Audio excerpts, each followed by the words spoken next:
Hi, I'm Aiman. Welcome back to one of my DIY videos. Today I'm going to show you how to refill the spool on your STIHL weed trimmer or grass trimmer. So first off, let's talk about the spool. You can actually get replacement string for pretty cheap from a quote-unquote authorized dealer. We got it for $14 from our STIHL authorized dealer. And make sure that when you get the string, you get the right what would we say, gauge, size, but make sure that's the right thickness. In our case, it's 0.095 inches, but this can also accept 0.105 inches. You could probably get it cheaper online, maybe eBay or Amazon, but just know that an authorized dealer is probably going to cost you $15 or less. The reason that we're doing this video is because we actually replaced the head of our STIHL FS94R trimmer. And we thought it'd be convenient to show you how to spool the head, because we remove this and it probably is much more easier to show you how to spool it when it's out of the trimmer. But do keep in mind that it's probably more convenient for you if you do this while the head is on your trimmer. When you do this while it's on the trimmer, all you have to do is, first off, make sure that your gas cap is tight, because what we're going to be doing is we're going to be flipping over the trimmer so that we can get access to the head. Now let's take off the lid of the head.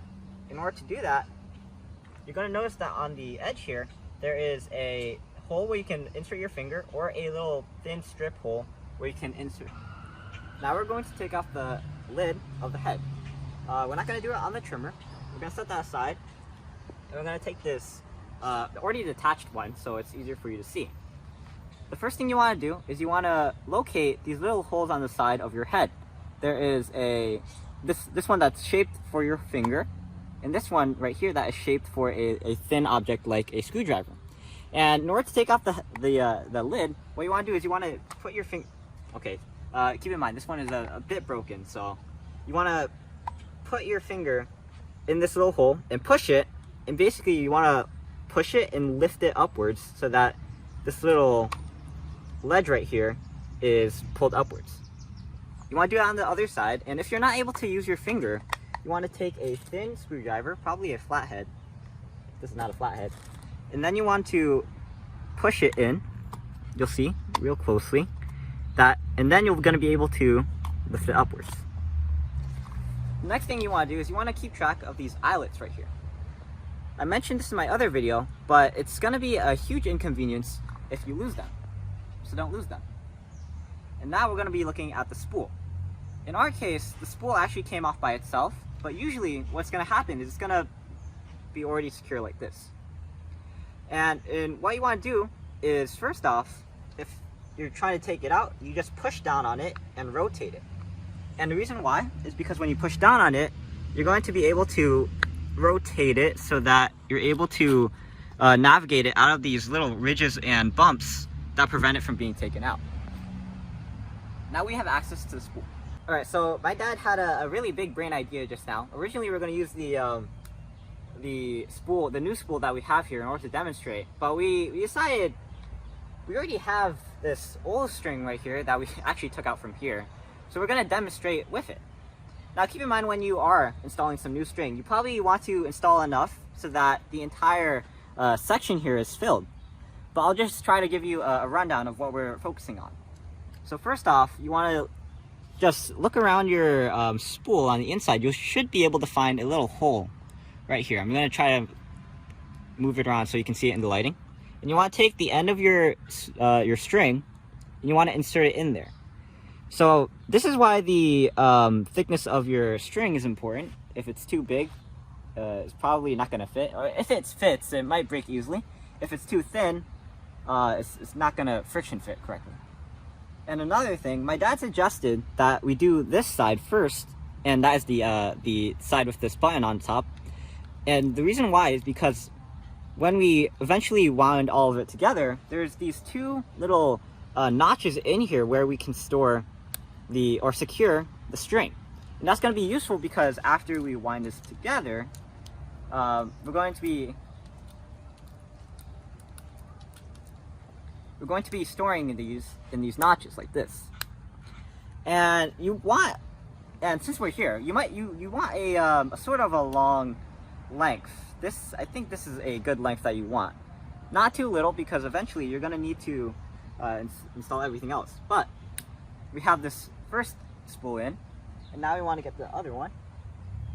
And while I'm doing this, I'm going to tell you guys a story. So the reason that we're doing this video is because, maybe I'll do it while you guys are looking. The reason we're doing this video is because, I mean, my dad's taught me pretty much everything there is to know. Not everything, but a lot there is to know about garden maintenance. And part of this is caring for the lawnmower, or in this case, the weed whacker. I still call it a lawnmower, but anyway. This video is sort of also to help my siblings who might be doing some lawn maintenance in the future, because in the past, my dad didn't really ask them to do a lot of lawn maintenance because they are allergic to pollen. I'm not allergic to pollen, so I get to do a lot of lawn maintenance, but in the case that it ever arises. Also, while we're here, make sure that it's long enough, and then you want to put it in here. I think I'll continue about the story actually. And basically, here's the funny story. There's another reason why we're doing this video, and it's actually my brother's friend. He was, alright, sorry for that pause there. You probably heard that loud noise, and I was afraid it would overwhelm my voice. We live in a very high traffic area, so there is a lot of noise. We also live next to a police station, so there is a lot of sirens. But anyway, back to the story. My brother's friend was working. His dad asked him, basically, he was going on vacation. He asked him to mow the lawn. So they took out their lawnmower, and basically there's these two things that you need to fill. There's gas and oil. So everything went fine. They filled the gas and oil. We thought they did, and then for some reason it wasn't working. So then my brother's friend brought it to my dad to figure out what the problem was. So he opened the gas tank and everything seemed fine, and then he opened the oil tank and he smelled gas. And obviously you're not supposed to put gas in the oil tank. But anyway, he flushed it out and everything's good. So just keep in mind that even though some things might seem self-explanatory, like re-spooling your weed whacker, some things just need to be reiterated just in case. So anyway, let's go back to the installation. You want to take your spool and just like we took it out, put it in. If you don't have these hooks, you might have to hold the wires, the strings by yourselves, but because we have these hooks, we're just going to install it like this. So just push it down. Make sure that you first dodge all the bumps that you have on the way down, and then what you can do is you can rotate it around. Okay, let's get that camera angle. I don't know if the lighting's, oh, the lighting's pretty bad, but anyway, try to angle it so that the spool is secured under either the eyelet or this bump here. They're both at a 60-degree angle, and the notches on the spool are actually 60 degrees apart, so it doesn't matter which one you use as a guide, but just make sure it's secure. Just to clarify, or to help you guys understand, I'm talking about these two ridges. You can either use this one or this one as a guide. These are what you want to get these little notches under. These are at a 60-degree angle. These are also at a 60-degree angle, so it doesn't really matter which one you use. Anyway, let me put this back on. What you want to do after you put it back on is we're going to make this easier on ourselves. We're going to take these hook places. We're going to angle them. Hold on. We're going to angle them to under. Okay, so I was struggling a bit there for some reason, but we're trying to get these notches aligned with the eyelets. And now we're going to take our string, take it out, and then loop it through the eyelets, and take the string and loop it out through the eyelets. And it should be really secure. Okay. And now we're going to put our lid on. So the lid's actually pretty easy. It's just lock and click. In this case, it's broken. It's not going to click, but you probably want to insert both of them at the same time, and then actually maybe it will click. Okay, that was a pretty anticlimactic click, but as you can see, the lid is back on.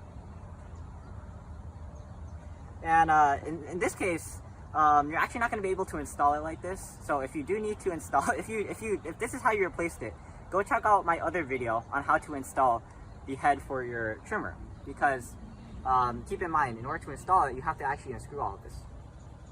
So I just showed you how to re-spool the head for your hedge trim, for your weed trimmer or your grass trimmer. Okay, so while I'm here, I might as well show you, or actually show my brothers if they're watching this, or show me to my future me if I forget this, how to start the weed whacker. Sometimes I call it a lawnmower, so that's why I always pause before I do them. So if you haven't started the weed whacker in a long time, or it's cold, what you want to do is you want to push down on this sort of seal right here 4 or 5 times, and then you want to turn the choke up to this position and then push it in. Then you want to use all your strength, and then you want to pull this cord. Oh, hold on. Okay. As you can see, that only took me 2 tries, and the first try was only because I accidentally pulled it the wrong way. Alright, so I guess that's it. Today I showed you how to re-spool your spool for a STIHL weed whacker, and in my next video I'm actually going to show you how to replace or install this new ripping blade for my dad's table saw, and in the video after that I'm going to show you how we replaced and installed our new lawnmower blades, because I do keep saying lawnmower, for our Cub Cadet riding mower. Alright, so for these blades, actually, we've already done a video on replacing these, but the blades that we replaced were the wrong size. So we're actually going to do that video again, and we're going to show you what it looks like when we replace them with the right size. But for now, I'll see you then. So I'm Aiman, and thanks for watching. Please like or comment, subscribe, and look at other videos on AutoCut. And especially the DIY videos, and especially the installation videos, because I do a lot of those, and I'll see you there. But for now, I'm Aiman. And this is a weed whacker head, and signing out. Peace. That was weird.